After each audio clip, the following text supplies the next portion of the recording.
Here we have Manish Bhardwaj.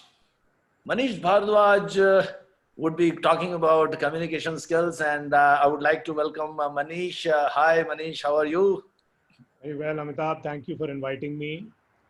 Thank you very much. And before I tell Manish to start speaking on communication skills, or rather, start communicating to all of us, let me tell a little bit about Manish. So you will see on the screen, we have Manish, who has over 3 decades of experience in leadership roles. His work life is divided into 2 halves, with the first 15 years spent in active military service as an Indian naval officer, followed by various entrepreneurial pursuits over the next 15 years. His business experience includes offshore training, yachts, uh, and leisure boating, ship repair, and maritime infrastructure, as well as consulting. He's presently appointed as an advisor to the government of Maharashtra for development of coastal and marine tourism in the state. So now he's communicating with the very senior officials and even politicians too. So we'd like to hear from Manish. I think he has got a lot of things to share with us, a lot of exciting things to share with us. So if you can just put me back on the screen, and so again, a very warm welcome, Manish, to you. And here you go. Thank you, Amitabh. Thank you very much for giving me the platform and the opportunity. Um, uh, mutually we chose this topic of effective communication. But let me start by saying that, as you know, that I'm a recovering COVID patient, um, but I have managed to effectively communicate the disease to my wife. And as it happens in communication, is there is some loss of transmission. So when A transmits a message to B and so on and so forth, the intensity of transmission somehow reduces, and the message continues to get lose its intensity. But here I've succeeded in giving the disease to her in bigger proportions than what I was. So probably a good example of effective communication. Okay, I think, yeah, that's a good point. I would say that's a good point. And let me tell all the viewers that Manish is, I would say, still recovering from COVID-19. So here we see a person communicating despite COVID-19. And that's what, that's just one example of how we can beat this pandemic with all our courage. And yes, so Manish, yes, please continue. Also, it gives me a very nice excuse to come, without a PowerPoint presentation and speak impromptu based on whatever 30 years of experience that I have. And, fortunately, I have, over the last 3 decades, interacted with some very effective leaders. And, all these leaders, be it from the world of military, be it from the world of politics or business. And I've very closely interacted with quite a few of them. Some of them have been renowned personalities. And I have observed their style of, communication. And most of my observation, which has come, is by interacting and listening to these great people in their own rights. So, and I have been an avid follower of Quality Talks on Anexa's homepage. So, I do find, although I'm not a quality expert, but you can draw a parallel between process improvement, because communication itself is a process. Is what the books say, that it's a process. It has actors, it has a medium, it has components, and then it has a desired outcome. So, in that balance, I think it qualifies to be a quality talk. Effective communication. So coming back to communication, Amitabh, what I have observed over the years is that sometimes it does get confused. The conversation skills get confused, get mistaken for communication skills. And I'd like to bring the viewers' attention to the fact that these are two separate things. They might be connected, but they are very different from each other.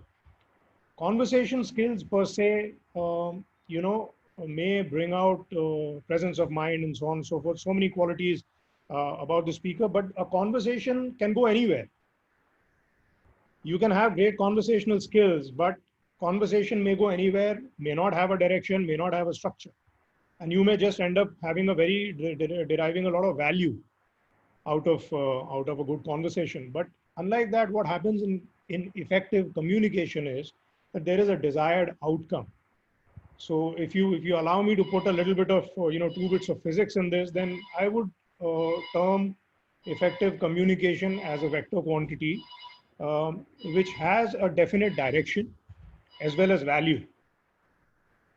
So you know that this there is a little bit of structure there. There is some discipline, and we need to communicate the point as effectively as possible so as to lead to a desired outcome.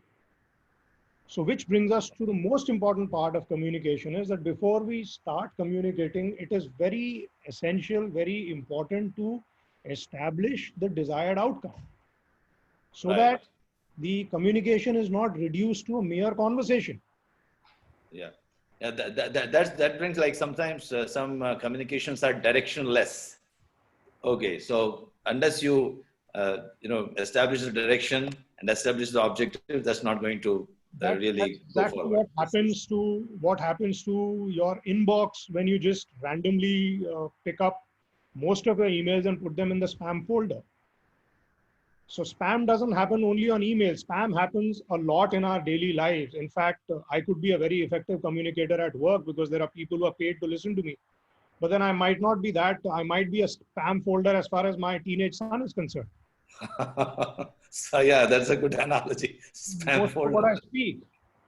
So I might not be an expert on communication, but I can call myself a good student of communication and communication skills and what is effective and what is not effective. So when you told me about, you invited me for this talk, as any good netizen, a net citizen would do, I just Googled my 2 words, effective communication skills. And the first thing that I saw on Google was George Bernard Shaw's supposedly a very famous saying that the biggest problem in communication is the illusion that it has taken place. Yeah. So, and then I need not, I didn't feel the need to look any further on the net. And I said, fine, I mean, 30 years of my life, this has happened on a daily basis where people have thought, we have thought that something has been communicated effectively, but has not brought about the desired result because we somewhere were not listening actively, were not receiving the feedback which was available to us whilst communicating, that whether or not communication is taking place or not. So coming back to effective communication and the purpose. So before we start communicating, whether the communication is written communication or verbal communication, whether it's a business communication or it is a political discourse or public speech or personal, discourse, what is important is that you must have a very clear picture of the desired outcome. And I think somewhere we lack the skill to be able to correctly define as to what do we want out of this communication. Okay. Right. So So once we have established a direction and once we know the objective, so what would be the next step after that? yes. So what you effectively do is that this once we write down everything that we want from this communication, what is the takeaway for you? And what is the takeaway for your audience or your target? What do you want? How do you want your target to respond? Now, whether or not he responds in a desirable way will decide the effectiveness of your communication. But you should be absolutely clear before you put pen to paper or you switch on the mic, is that what is the desired outcome of this communication that you're going to take on. And the way to arrive at that is to jot down, like any other process, to jot down all your thoughts in progression, and then thereafter do the editing. First, write down everything on paper, revise it, review it, edit it, make it more concise, make it more user friendly so that it is then, communicated to the receiver as per his liking. One good example is, we have a famous politician, shouldn't be naming him, but he uses some random, very huge words. And the whole message, even if he's trying to convey a particular message, the message gets lost in those big words. That gets communicated is that, look at me, I probably have the biggest vocabulary in this world. There is nothing else which comes across from that communication. Yeah, I So, can guess. I can guess. and while he may have a huge list of admirers, I'm not denying that I'm one of them, and I'm sure you are too.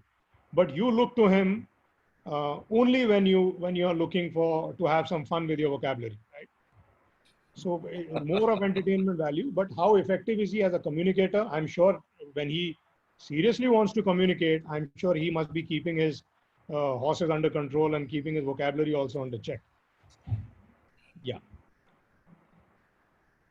So, like they say, Yeah, so in fact, you would like to know some more styles. So one style is that using, and that's a good point. Sometimes I'm also guilty of that when I want to impress some of, especially the new clients. So I start using jargons. So the way you gave an example, and in fact, many of us could guess whom you are referring to.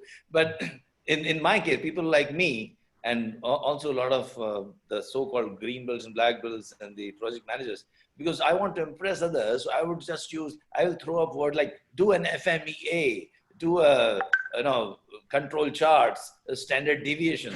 So like, what is an advice to people like me, especially when we are communicating for the first time, and whether we should do something different, whether we can do it a little differently, like so what will be your opinion, what will be your let, suggestion in let that me let case? me throw some figures at you.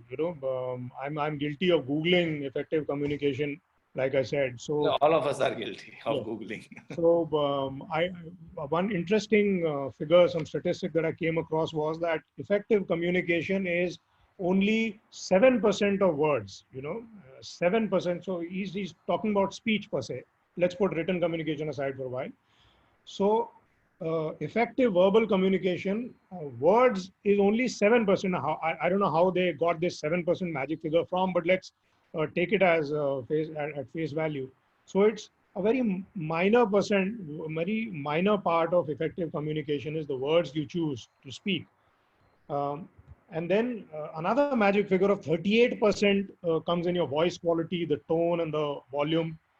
And the balance 55%, as they say, is your hand gestures, your smiles, and your body language, and your presence, and etc. So on and so forth. So now that's for another debate how they arrived at these numbers. But what can be derived from this is that yes, words do constitute. I won't say it's not important. It is important. The words that you choose, but words must be chosen carefully. That's the main recipe.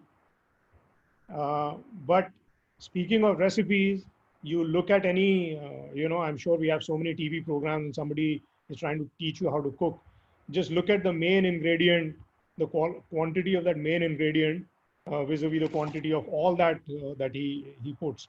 So how much of heat is to be given, how much of, ingredients are to be put to support that taste, what is to hide that flavor. Sometimes the flavor is so strong that you need to hide it, you need to mask it with certain things. So I think it is akin to cooking a recipe. While you must throw in those words that the client is looking for, but unless the purpose of your communication is to impress the client with how much you know as a jargon, as against how will it benefit his company.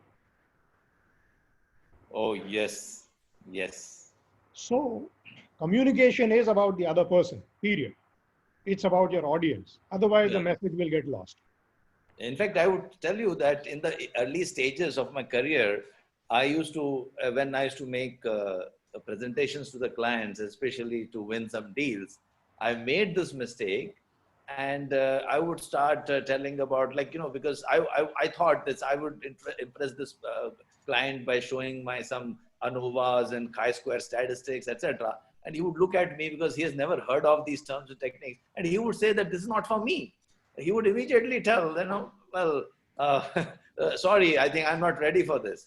But once a little bit I changed this to, what's in it for you, and focus was on him, instead of, rather than proving that I'm a great expert. I think still things really change. So I fully agree with you. In fact, I concur with your views, and I think I would say that this is a very great point, a very good point, that focus on the other person while you're communicating.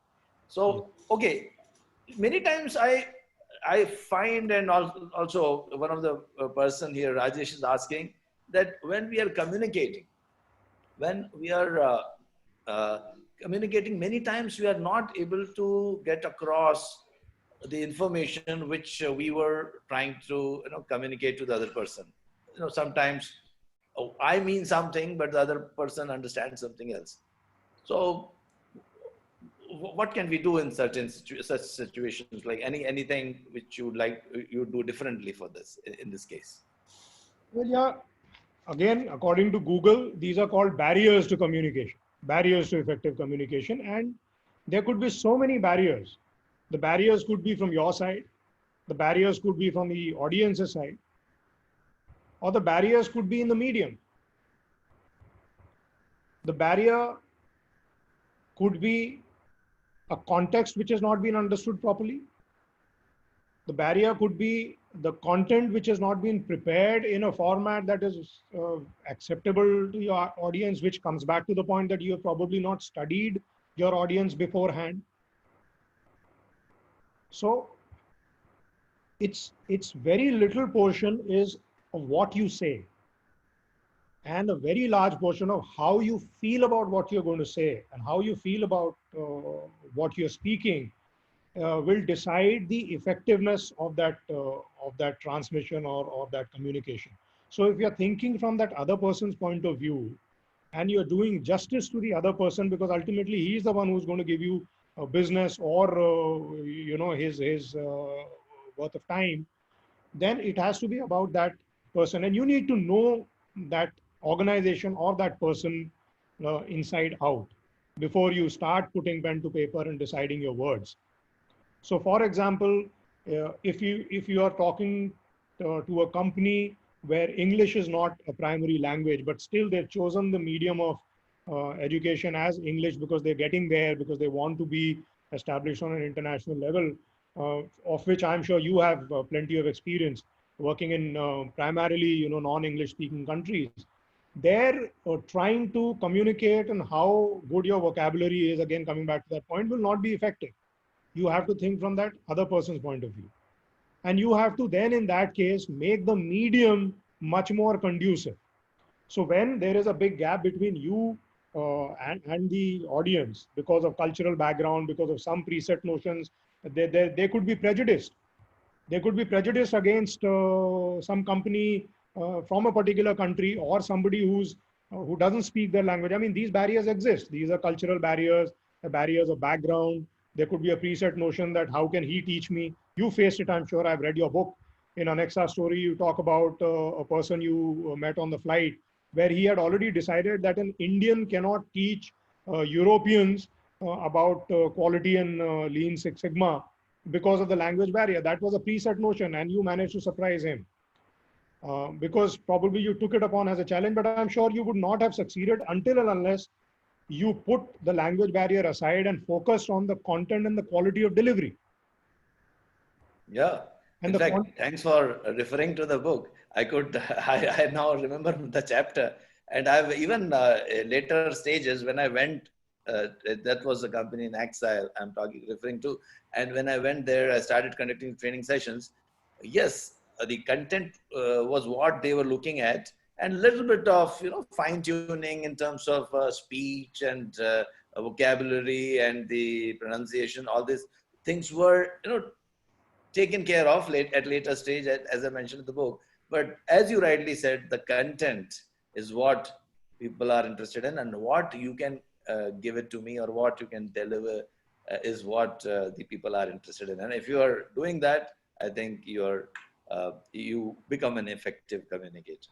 So, Yes, and so even if you know that a preset barrier exists between you and your audience, but the very fact that they've agreed to listen to you, they've agreed to come out and agreed to give you an audience, means that the willingness is already there from that side.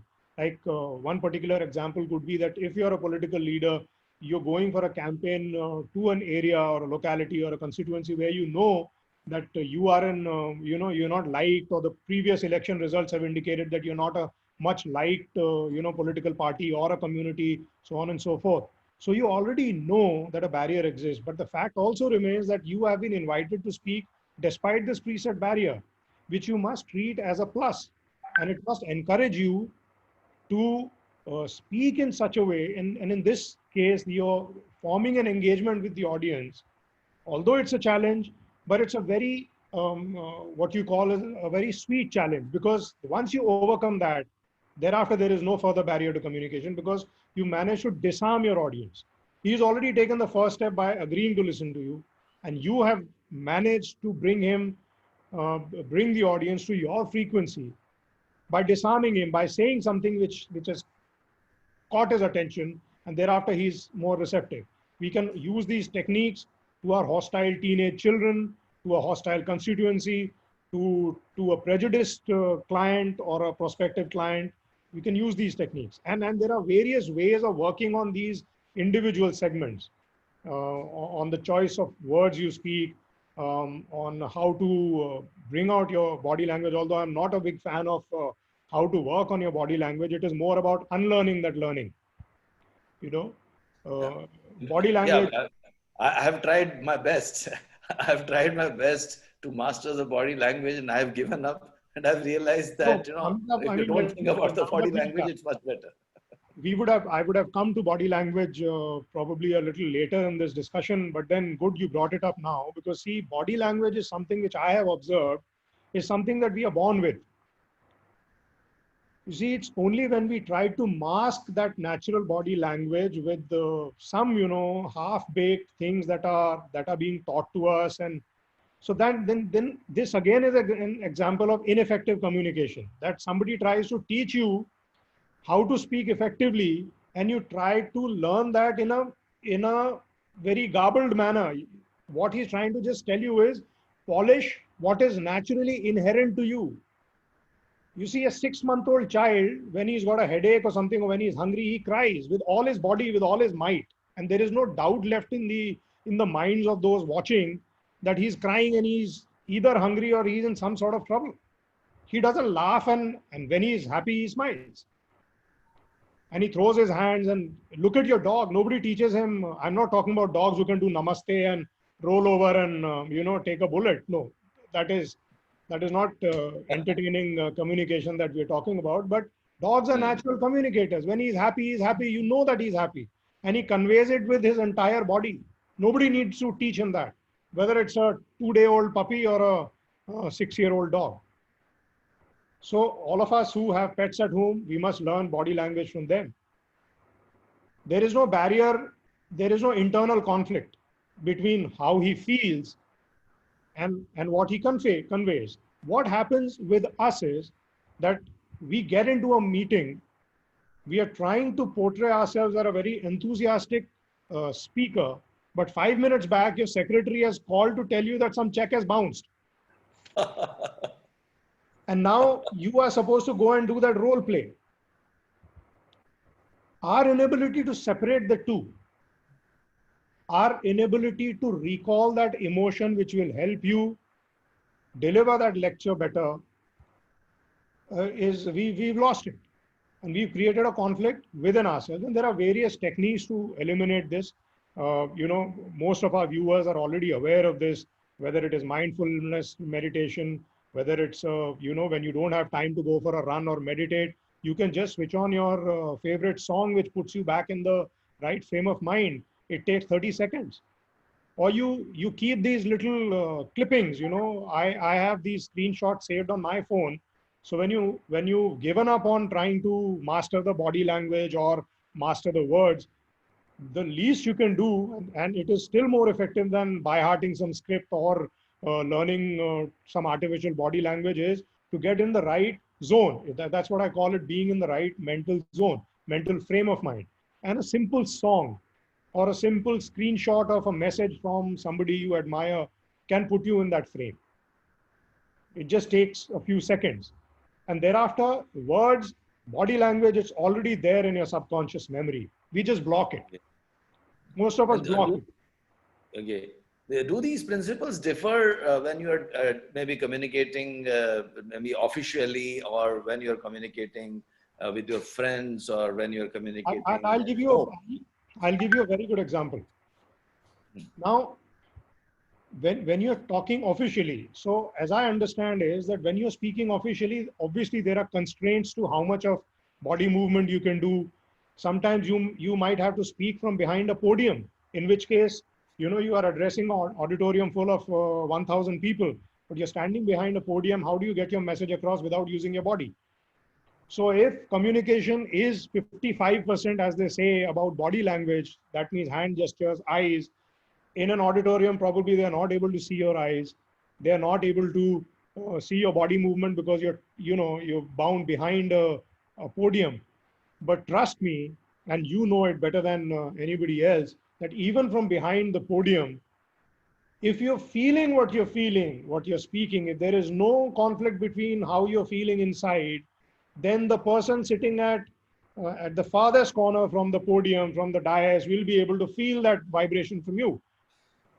And this is not a matter of learning, it's a matter of unlearning. You don't have to force communication down anybody's throat. And in order not to force any communication down anybody's throat, you must stop forcing anything down your own throat. You Right. must unlearn, because your subconscious has so much memory that one lifetime is very little to be able to communicate all that resides within you. You have to be honest to the moment. You have to be honest to the purpose, and which is why purpose should be there in your subconscious. Why are you speaking? Who are you talking to? Why are you speaking? What is the end outcome of this? And thereafter, just be present, allow your subconscious to flow through and enjoy the conversation, and your audience will enjoy it as well. Okay. And it is said that in communications, the listening is also part of communications. So how you can be effective listener means, yeah, we try our best to appear to be a good listener, but That's are there probably some other anything like which will help us to become better listeners? that probably sums up effective communication in two words: is active listening, like you rightly pointed out. And probably this is what, it can go on endlessly. The art of active listening can be learned more by observation, by seeing effective speakers. Art of active listening can be learned from movies. Art of active listening can be learned from cooking programs which come live, and how effective those speakers are. But before we discuss active listening, pardon my voice because I'm still reeling under the effects of COVID and it badly affects the lungs. So my excitement is coming through in form of a very squeaky voice. So pardon me if you have to live with that. But yeah, so coming back to, In fact, I'm wondering from where you are getting so much of. no, my voice, I have the energy, but unfortunately it affects the lungs, so the voice is not able to match the enthusiasm levels. So yeah, so before, you brought out that previous point which you brought out, that when you're bound by a dais, when you're bound in official communication where you cannot freely express yourself, how do you still manage to freely express yourself? Well, let me tell you, the one of the biggest freedom is when you do not have a lot of space. You can communicate much more freely when you do not have too many things to worry about. And one example I'll give you from my military experiences, we used to have these parades. We used to have these parades almost every 3 months or 4 months, wherein, officers like us would be, and I'm from a weapons gunnery background. So one of our basic jobs was to conduct parades. So we used to be parade commanders and commanding a, parade of 400 people, sometimes 500, 600 people. And during the rehearsals, they don't give you a mic. Normally, when the VIP comes, when there is the final parade, then everybody has a mic, which is embedded on the parade ground itself when you're given a collar mic and all those things. But the rehearsals are done effectively, essentially without the use of mics. And you have to make yourself heard across the parade ground and still manage to keep the energy levels of yourself and communicate it effectively to those 400, 500 strong troops. Because if your energy levels are down, it will get communicated to your troops and they will not march with as much energy, with as much, synchronicity as you require them to. Everything is conducted by the parade. It is like a conductor, who's conducting an orchestra. If he's out of sync, if he doesn't have that presence or that energy, the entire orchestra gets affected. So now this is a parade where your script is already written. You cannot speak more than those 10 words which are already decided. And it's been going on for the last 400 years. There is no added word that you can add. You cannot delete any word. The script is already given to you. You are supposed to speak in a particular fashion, standing on a point in Savdhan, if you understand military parlance. You cannot move. You're supposed to stand ramrod straight and you're supposed to give that command. Now you cannot scream because your voice will go for a toss. So the voice has to come from your stomach. There is a technique to that. And then you cannot have less energy because it will translate into a very shoddy parade. So the preparation for that parade would begin the previous night or probably 3 nights before. And I'm talking about preparation for the rehearsal, because rehearsal would be more important than the final day, because final day you're already so much in sync that all you have to do is just go by muscle memory and just do the drill. So there I could feel that if you haven't slept the previous night properly, and I'm sure it happens to you also, we've had these discussions, that if your energy is down, it could translate to the entire parade. So if communication can be that effective when the script is already bound, when you cannot go deviate from the words that has to be spoken, when you cannot deviate from your body language, from your actions which are preset, still you can make so much difference. So it all boils down to how you feeling, how you are feeling, and inadvertently that word came out of my mouth. Are you feeling or are you fooling? Yeah. I'm thankful for that error. So idea is not to fool, but to feel. Wow. And there are tools and techniques to develop that feel.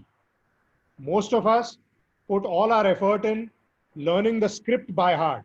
And then we are visibly very, very tense and anxious on stage, whether I will miss out that particular point and what is the next point to follow. And then that reflects in your body language and the audience starts to shift and squirm in their seats.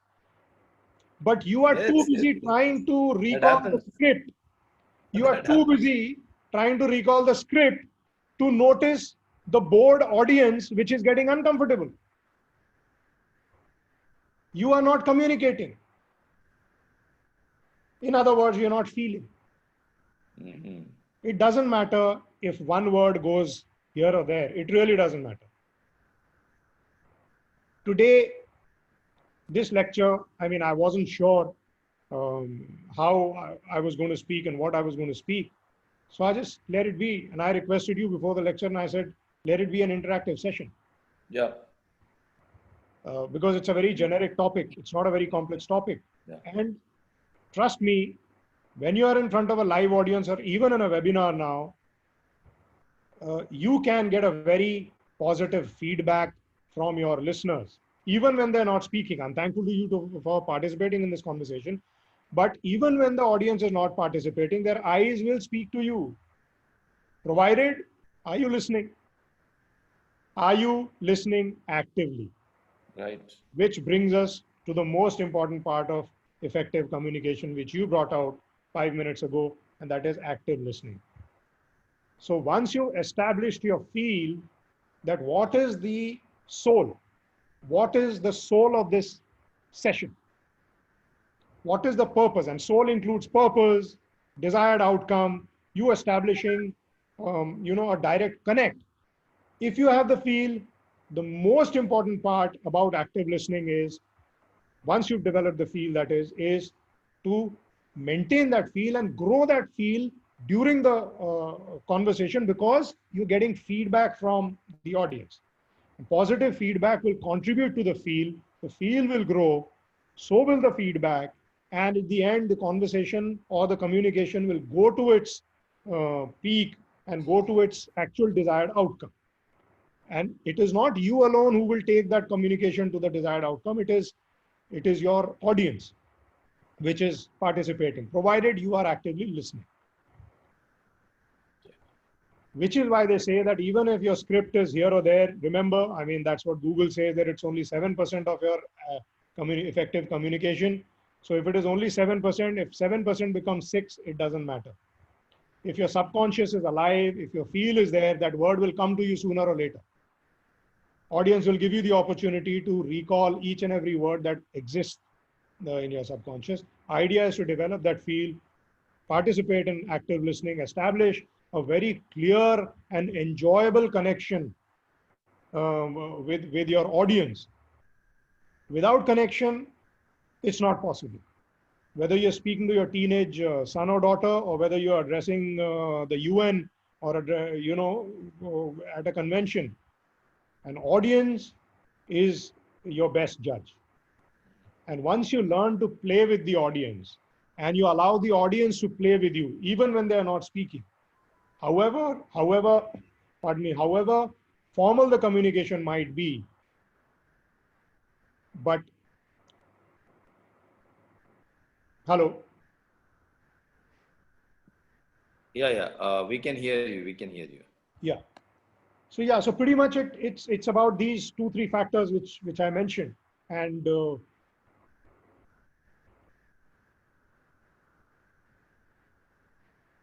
so my team is telling that I need to see some comments, and some people have asked the questions. And let me take one question before we move to the next topic. When we are communicating on phone calls, what are your tips for effective communication? Okay, that's really good. I think I would like to know about that too. So when we are communicating on phone calls, when we are not, no one can see us, but are there some tips like I would, be effective communicator? So, like phone conversations, like I mentioned earlier, that's one more constraint. And the more the constraints, the more reliant, more dependent is the communication on the feed. There is less distraction. So if you're on the phone, people cannot see you, they cannot read your gestures. But if you're alive, present in the moment, and if you can feel the conversation, your listener and you, even though he's silent, his silence speaks a lot. Silence speaks much more than words. So when you're on phone, it's even easier to convey what you're feeling. I speak from my personal experience, because your entire focus can be on, it's like listening to a song. And both the user and the listener experience can be fantastic, because there's one less thing to worry about. Okay. All the more reason that you should feel what you're saying. One more thing that I'd like to point out here is that sometimes, I used to have a boss when I was working as aide-de-camp, ADC to an admiral, and he was known to be a very good communicator. Now, every time he got a call from his higher-ups, however relaxed he might be in his chair post-lunch, he would sit up and almost, stand to attention while speaking to his superior. Okay. And one day in a lighter way, and I just asked him, I said, sir, no one can see you. It's a landline. I mean, in those days, we didn't have mobiles, of course. So landline was the only, so I said, you're speaking on a phone. You can't see you. He says, your body will convey your energy. If I'm half lying down, my words that will come to me will be lazy words. The energy levels, of course, now 30 years later, 20 years later, It's become much more apparent now, and I'm totally convinced. But in those days when I was much younger, I would feel that what difference does it make, you know? But this is what is prevalent these days. You can be dressed in shorts and just put on a shirt and be talking to a very important client. While I'm not going to debate on whether you should be fully attired in a three-piece business suit while talking to somebody important, especially when he can't see you, but at least get your body language right so that you're in the right frame of mind. When you're in the right frame of mind, you will get the right choice of words. The combination between your speech and the silence and all the other communication aids will be at an optimum level suited to your audience. So body language again is very important, even though nobody can see you.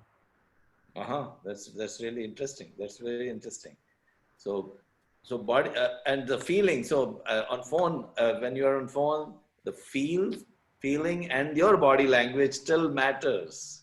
That's what I would, I would think. Otherwise, like if I'm phone, I can do whatever I'm doing, and I still continue to speak or communicate. But as you rightly said, the activity which you are involved in is going to affect the communication.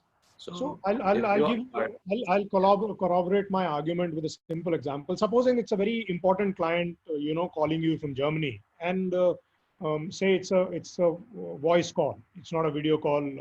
It's a voice call. So he can't see you, and you're lying down watching some inane TV program. You're in that frame of mind, and so even though you put the TV on mute, but the picture is going on in front of you, you're lying down. I would be lying if I said that the client cannot see what state you are actually in, because if he utters a word which is very important to that conversation, and if you have taken that fraction a nanosecond later, extra time to respond appropriately to that word of his, then probably the conversation will not go in the desired direction, because it's a match you're playing. It's a nice exchange going on between two conscious human beings, between two consciousness. He is an active human being. Your response evokes another response in him. It's a match. It's an exchange. And when you have a body, why not put it into it? The body and mind are interconnected. It needs no emphasis. That's a very good point. I think sometimes we miss out on that fact, and sometimes that's one of the reasons. Sometimes I can feel when I'm speaking to the person, I can feel that the attention is a little bit divided to 2-3 places, and that really works. That means that when I'm speaking to someone, the way the activity which I'm involved in, the feelings and the body language, that all of them really matters. Okay, good. We have one more question. We have got, what skills among the soft skills or life skills you consider as a must be requirement for an individual for growing in an organization? But now that we are talking of communication and effective communication, I think, without any extra explanation, this is probably the single most, I'm not a big expert on soft or hard skills, but this is the single most important skill that growing in an organization essentially means that a young person wants to assume a leadership role. Right. I mean, this is what I perceive as probably, growing within an organization is from that you need to go higher and take on more and more leadership, which means more and more responsibility. And the way it will happen probably is that the powers that be, people who are going to be responsible for assigning you higher roles and bigger leadership roles, the only way they can perceive your capabilities is the way you communicate, the way you conduct yourself. And conducting yourself in the workplace or post-workplace during a party or during social gatherings is also a means of communication. It's when you speak, right. how you speak, what you speak, how you conduct yourself. And again, I would come back to, I've become a big fan of that 7% and 38% and 55% of what constitutes effective communication is it's not about your words. It's what you do between those words. Your leaders are watching you continuously, trying to assess you whether you will one day fill in their shoes or not, because they want to assume higher responsibilities and they are constantly looking for people who will fill in their shoes. And if you fit that frame, they will be monitoring you, probably mentoring you, probably coaching you to help you assume that responsibility as fast as possible. So communication, probably effective communication, again, is probably the single most important tool which can help you grow within an organization.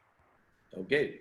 Oh, that brings me to the next question. And it was well said, in fact. So that the next question I see here is, can culture, gender, or nationality have an effect on communication?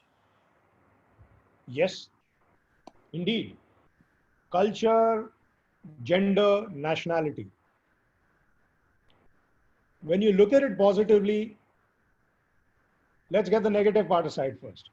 We think of culture as a barrier. We think of gender as a barrier. We think of, what was the third one? Nationality as a barrier.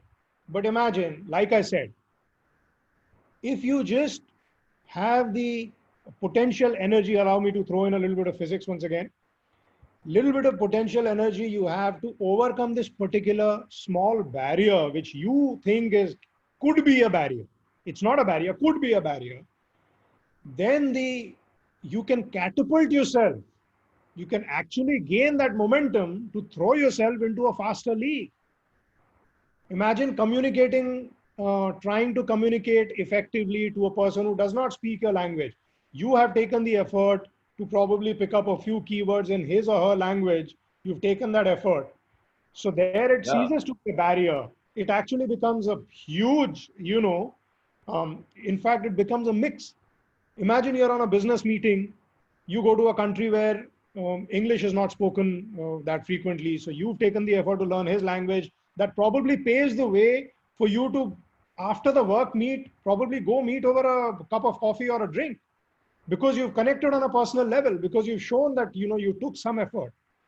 So that's language. Equally gender, I don't know if males are a disadvantaged gender anymore or an advantaged gender, but whether you are so let's see that you belong to the disadvantaged so-called gender. How many times have we seen an award being given to somebody just because they belong to a particular gender, that despite being from that gender, he or she did so and so. So there the gender has actually proven to be a huge advantage.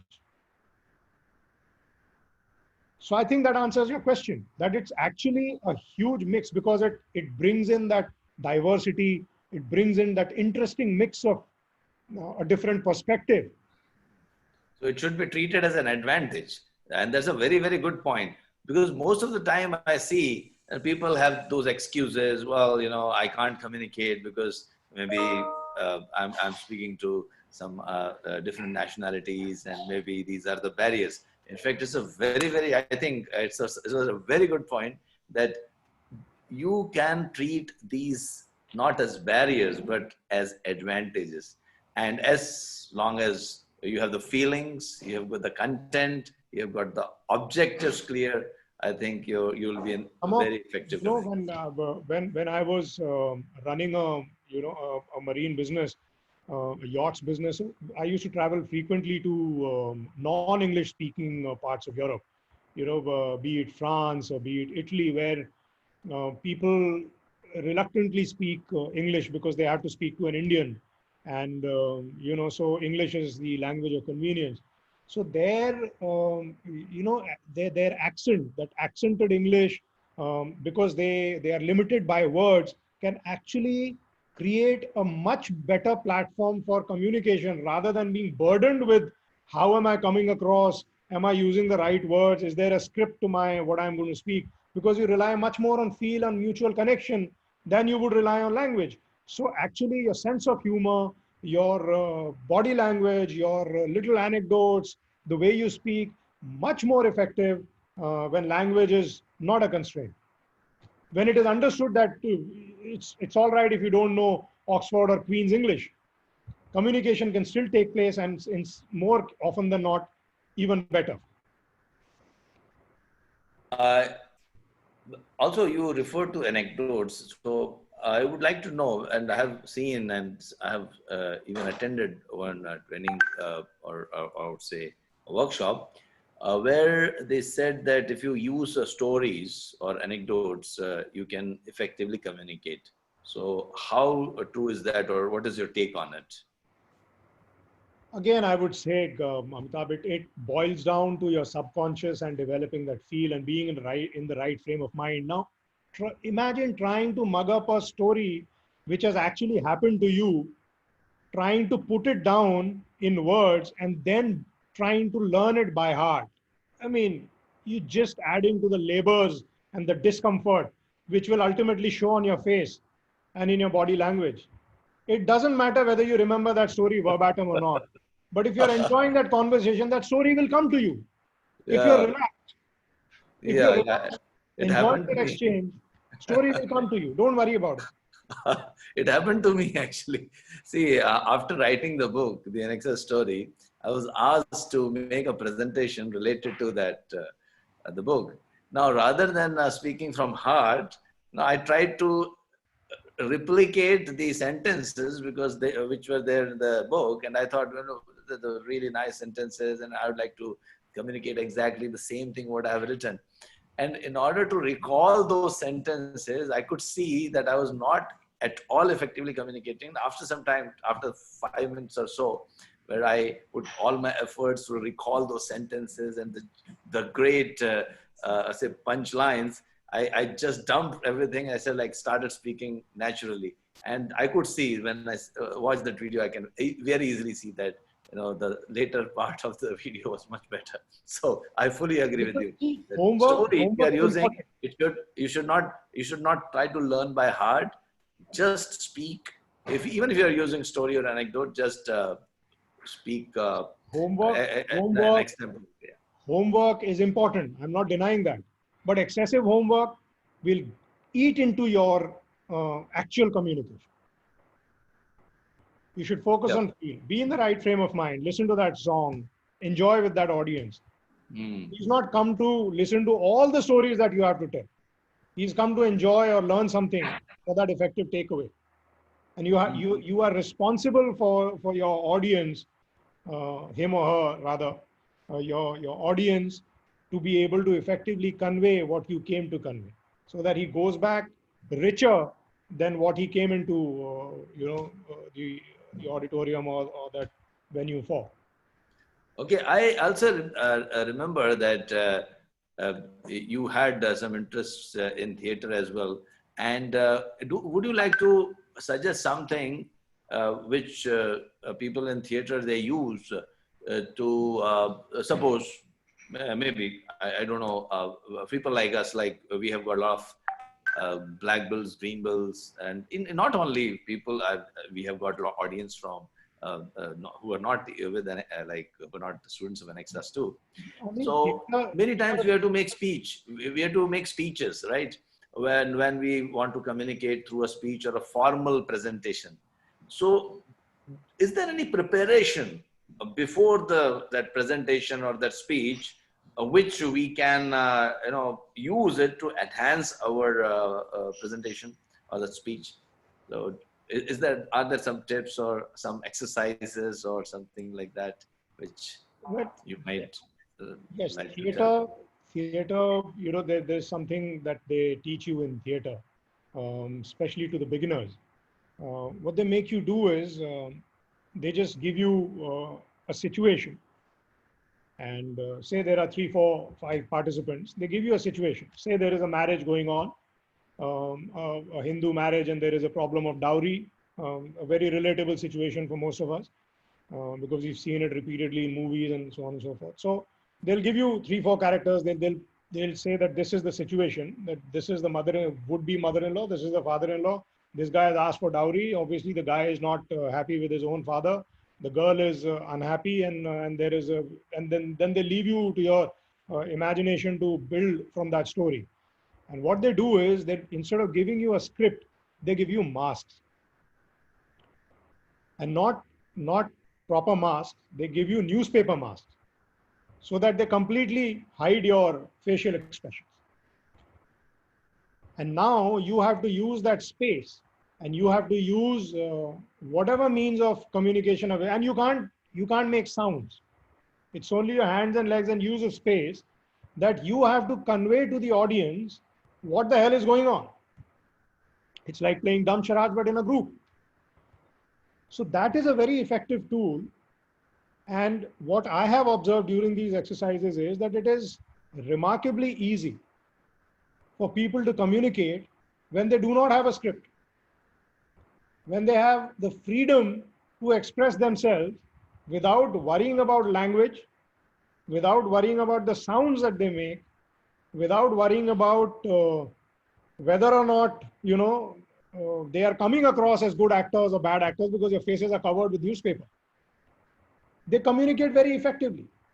9 times out of 10, the audience picks up very well what's going on in the scene. And then as part 2 of the exercise, they give you a set script with well-defined roles, well-defined words, who will speak what, and how the scene will be enacted. And the amount of fumbling that goes on when the script is there, the amount of irritation, I can relate. because somebody failed to provide that cue word after which I was supposed to speak. That person has not spoken properly, and then you leave the drama aside and you say, please tell him to learn the script by heart because he's spoiling my performance also. So this is a perfect example. Actually, in communication, you don't need all this.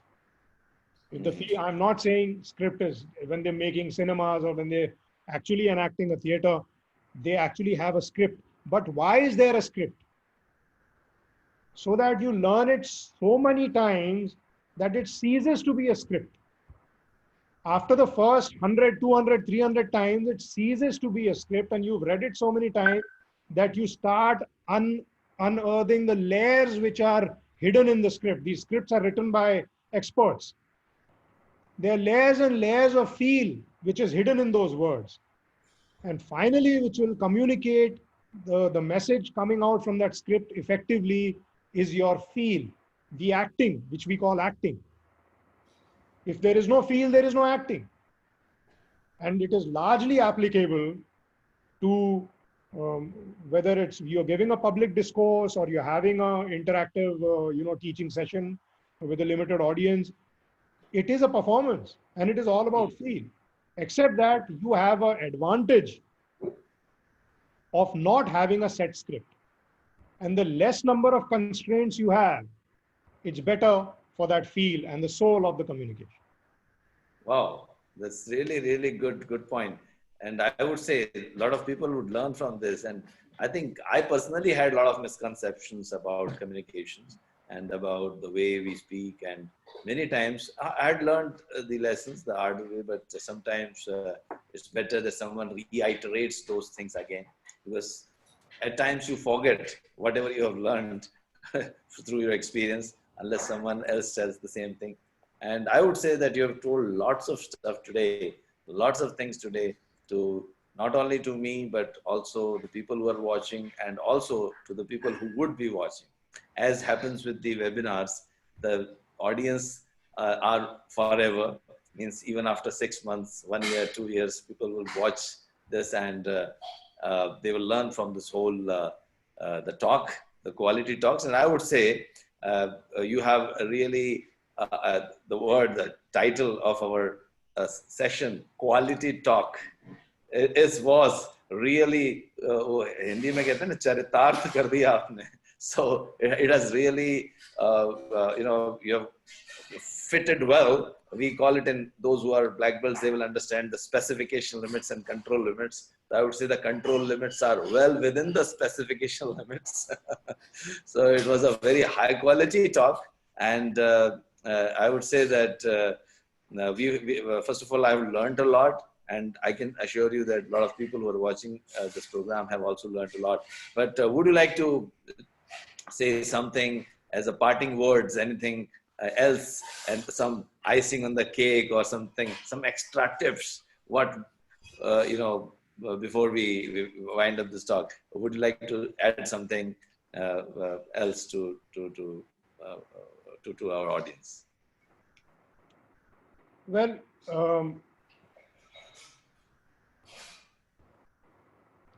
And I understand, first of all, I would also like to, before summarize that, I would say that thanks a lot. And those who have joined us late, Manish is still recovering from COVID-19. So I would say I have got certain things to learn that,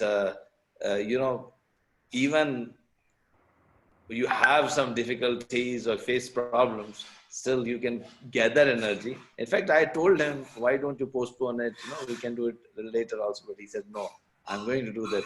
So one thing, communication can happen from the feelings, and that, as he was talking about, and I can visibly see that happening today, that despite recovering from a very everyone knows about COVID-19. You're still able to drive home the point. Yes, in fact, I'm thankful to you and Anexas for giving me the opportunity and the right platform. Even though I'm a big fan of this platform, but most of your talks are highly technical in nature, and it's meant for experts. And I mean, still there is a lot of takeaway for lay people, but I mean, the experts can derive much more from those talks. But still, for inviting me for a generic talk on a subject as vast as effective communication, I've really enjoyed it. And, before parting, or before rather giving you the parting shot like you asked for, I would like to just say there's one final tip is that, we should learn a lot from the film making process, because they try to communicate within a short span of time. The work that sometimes goes on, the research and everything that goes, the preparation that goes on for years, probably tens of years, or decades. And then it is condensed into, if we speak of Hollywood, probably a couple of hours. So pick up any movie, as a communication exercise, pick up any movie and one of those iconic scenes. It could be any great Western or any great movie made. And any famous scene, try and deconstruct that scene. So if there are 2 or 3 dialogues spoken in that particular scene, apart from those words, what else have you learned from that scene about the characters, about the situation, about what has happened previously, about what is probably going to happen in the next scene or subsequently in the course of the movie? All that is condensed into that one particular scene. You see, in a movie frame, nothing is without any reason. If there is a telephone of 1950s vintage kept there, it's kept there for a reason. It's communicating something to you. If somebody brings in a cup of tea during that scene, there is a reason why a cup of tea has been brought. So all those things are being communicated. There is a message. You can actually write down a huge script out of that scene, which is easier than what these filmmakers do. They first have a huge script and then they try and condense it into these tiny little scenes. So that can work as how communication actually works. I mean, it can help as an exercise, if you will. But now finally my parting shot, which was also my opening line. I'm sorry I've come unprepared. So it was an unstructured talk. Was that? And I don't think so. Like it's like a 10 decades. It's a decades of experience speaking. Your help. That's why I requested you to ask me pertinent questions so that I could have more of a feedback, because my mental energy is not that high at the moment. But that feedback has helped because it was a nice interaction, and I could find it easier to communicate. And like I said, you can do this with active listening, even when the audience is not talking to you, but they are talking to you through their eyes, through their body language, through their actions. So my parting line would be, please don't be an effective communicator of COVID-19 like I was. Wear a mask, use a sanitizer, wash your hands frequently. Please do not communicate this any further if you've got it, and do not allow anybody to communicate this disease to you. it's not a good experience at all. And if you got it, don't worry. Trust your Indian immunity. Sooner or later, you'll be well.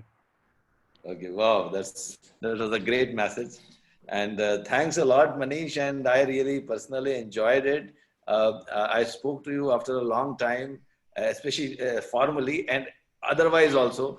Although we keep speaking to each other, but this was after a long time, and I think it takes to have talks like these to communicate for 1 hour. I think Otherwise, I must thank Anil. I believe he's sitting in Saudi Arabia. Anil for orchestrating this whole thing and curating this talk. Getting two 50-year-olds together to communicate for the, I don't know, benefit or for the use of a larger audience. Sometimes gets difficult. And youngsters, I mean, hats off to them. They are truly valuable to any organization with the sheer what you call Hindi mein jise zid kehte hain. Uh, yeah. Anil has been behind me, made me feel like a star. So I said, if somebody is making me, I know I could not have expected that from a classmate and a childhood friend, but Anil made me feel important, and that gave me that inherent strength and energy to come and speak, and I felt encouraged. So thank you, Anil, and thank you, Naveen, for making sure that this entire thing went on seamlessly and allowed us to speak freely. So thank you, Team Annexas. Thank you, Amitabh. And looking forward to our next interaction and next session ASAP. Thank Yes, you. so just get ready with the next topic, and we would like to have you. And the best part I enjoyed was no PPT. And this also, let me tell you, all our talks have been with the PPT. And now, from now onwards, I'm going to tell all our speakers to come without a PPT. And that, at least, this is the best learning. Before, I before have. we before we finally graduate to having newspapers covering our faces as well. Okay, On so that note, yeah. Thank yeah, you. very good, very good. And thanks a lot for again joining us. And those who are watching this video is available and share if you want to share with your friends. And if you want to, at any point of time, talk about you have any topic which you would like us to bring to you, please let us know. And we'll try to get the experts from the industry to speak on the topic. So thanks a lot and have a nice evening. Thank you very much. Bye bye.